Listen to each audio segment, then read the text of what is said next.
unfortunate thing about Jesus is that we have such scanty documentation about his life.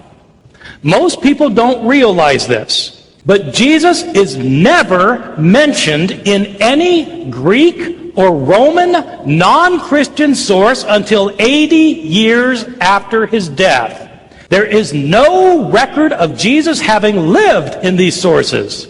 In the entire first Christian century, Jesus is not mentioned by a single Greek or Roman historian, religion scholar, politician, philosopher, or poet. His name never occurs in a single inscription, and it is never found in a single piece of private correspondence. Zero, zip references. The first time Jesus is mentioned in a Roman source or a Greek source is by the Roman governor of a province of Asia Minor, a governor named Pliny, in the year 112, 80 years after Jesus' death. And even then Pliny doesn't even name him Jesus. He simply refers to his name Christ in passing. That is the only reference within 80 years of Jesus' death.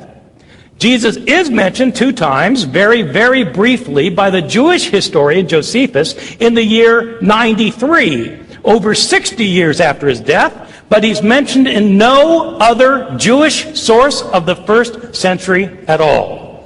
If you want to know about Jesus, you have to turn to Christian sources. There is no choice. The earliest Christian source is the Apostle Paul. But to the surprise of many Bible readers, Paul scarcely mentions anything about Jesus' words and deeds while he was living. He says a lot about Jesus' death and resurrection, but almost nothing about his words and deeds while alive. Which means if you want to know about the words and deeds of Jesus, the earliest sources are the Gospels. But these are filled, absolutely filled with discrepancies, historical mistakes, errors, contradictions, stories that have been changed and rechanged and changed yet again in the process of telling and retelling before the Gospel writers living 40, 50, 60 years after Jesus' life were able to write them down.